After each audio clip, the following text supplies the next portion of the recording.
I was trying to decide what to do for today's video because my eyes were a little bit sensitive when I woke up this morning. Well, I didn't sleep last night and that's probably why my eyes were sensitive.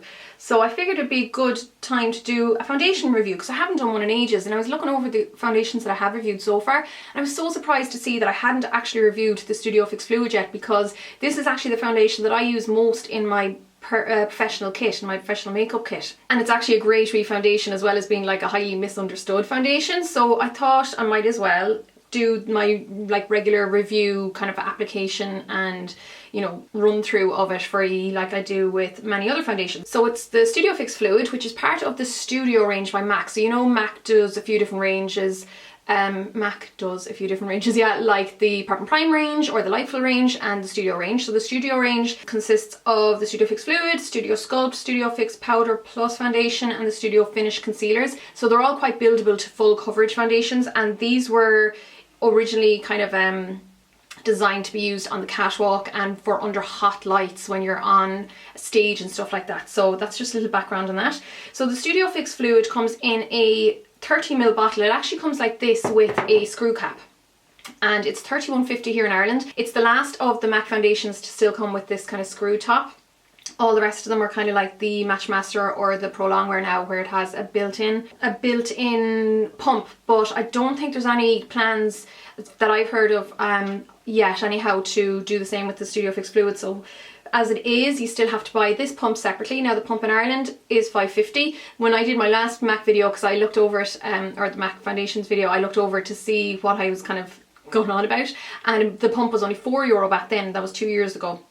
But it is £5.50 now, so you'll pay $37, but you don't have to buy a new pump for every bottle. You just clean the pump in between bottles and use them for that. I do definitely advise getting the pump, because I find if you're just free pouring like this from the bottle, you always use too much, and it's much more hygienic to use the pump and just use one pump and then, you know, use another pump or a half pump after that if you need more. So it does have an SPF of 15 in it, and it's a low enough SPF that it doesn't show up in photographs. So one of the reasons I use this so heavily in my kit, particularly for bridal makeup, is because it photographs beautifully. It does not flash back. I've never found a flashback, and some people claim that it flashes back. I'd say that's more down to either using some kind of powder on top that is, you know, flashing back, or maybe something underneath that's highly flashable that is still shown through the foundation that is affected by the flash, or maybe it's just a really cheap camera flash that's doing it or something like that. But, and loads of other makeup artists that I know use this heavily in their kit as well. It would be their like preferred one.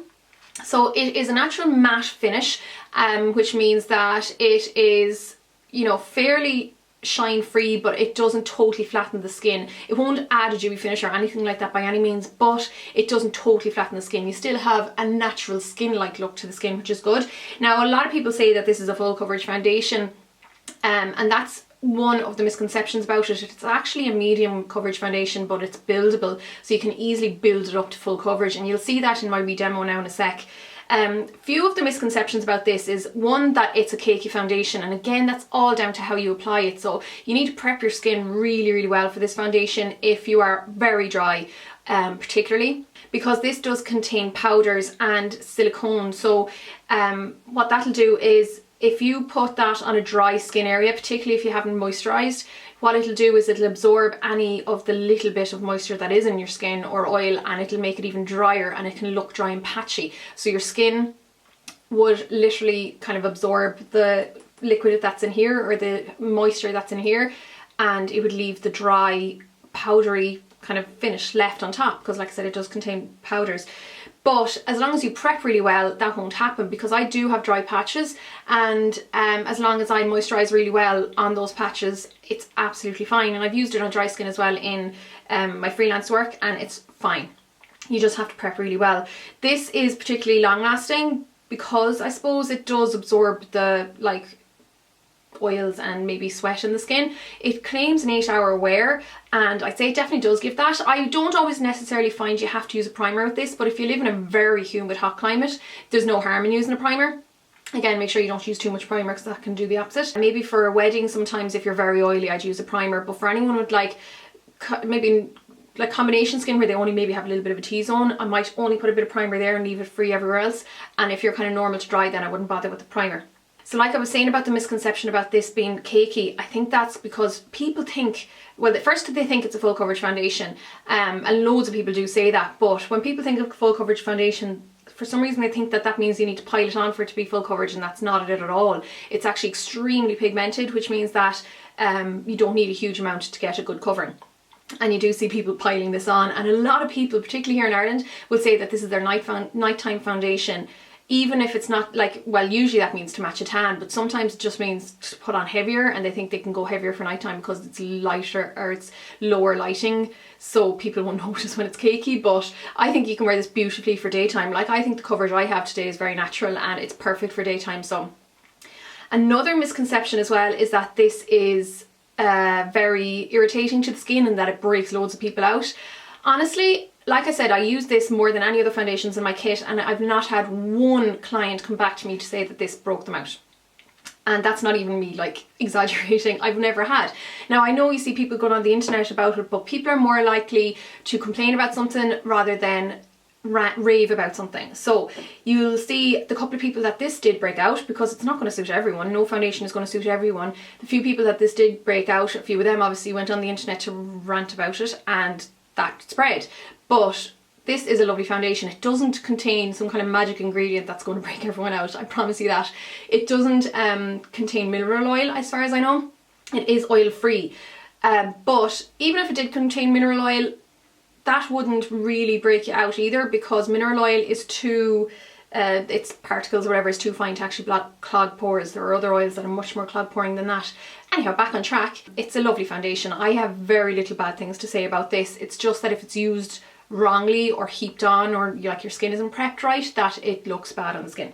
So I've already prepped my skin, and for that basically all I do is moisturise really well. Like, I nearly always use a serum first, a nice light hydrating serum, something like the MAC Moisture Infusion Serum, and then a normal moisturiser with an SPF in it, usually of course when it's summertime. So this is just the Garnier Moisture Match. Then for the areas that I know where I'm going to get shiny throughout the day, what I get is just a oil absorbing paper, and I run that over, like, say, the nose, or just around the side of the nose really is where I tend to get very oily, just to absorb or take away any of that excess shine. But of course, if you leave the moisturiser to sit on your skin for a good 5 or 10 minutes anyhow after applying it before you put on your foundation, it gives it a good chance to soak in, so there shouldn't be loads of excess. And if there is loads of excess, chances are you've just used too much. So again, like I said before, if you want to use a primer, you can. I don't think it's absolutely essential with this because it has really good long-lasting properties all by itself. So really, I only ever wear a primer with it, say if I have an occasion on, or if it's like really hot, like it's ridiculously hot and I'm contending with sweat as well as, you know, my oily T-zone. Anyhow, so I always just pump onto the back of my hand. I think one of the biggest mistakes with this foundation is using too much. So start with one pump, see how you get on, because oftentimes that'll be enough. And just a small buffing brush is usually what I use to apply it. You can pretty much use any kind of brush rather, to apply this foundation, but I just don't tend to use the paddle style ones, you know, like ones that actually look like a paintbrush as much, just because you spend a little bit longer blending it in. That's the only reason. There's nothing wrong with applying it. And you can see there it's immediately given quite decent coverage in that it's evening out my skin tone. So I'll do this side first just so you can see how it looks. And one pump will be enough for most people for like one kind of coating or one layer all over the face, and then you can go in with a little bit more just where you need it for a second layer. I never bring it above the orbital bone here, because since it does contain powders and it will absorb any oil or even moisture on the skin, it's just going to be too dry for this area, particularly if you are dry or if you have older skin that tends to like crease or crep up a little bit, or if you get dehydrated there. So definitely avoid applying it onto the lower, you know, lid or that undry area. So I'm literally just buffing it into the skin. If you have a drier skin type and you're worried about flakes, or if you're worried about downy hairs, just make sure you're always doing it in a downward motion, but otherwise you can buff away. And I don't find it like dries or sets too quickly on the skin or anything like that, so it's not like you have to work with it really, really quickly. So that's how it is with just one light layer on, and I'm going to go in with you know, not even a full second pump, just a little bit more, and apply it where I think I need a little bit more coverage, so just around the nose area, anywhere where I have blemishes. But I wouldn't rely on foundation for covering like obvious blemishes, because you'll just use too much, so use your concealer for that. And if you want, you can always just stipple, especially when you're using a stippling brush, and that will give you a little bit more coverage as well.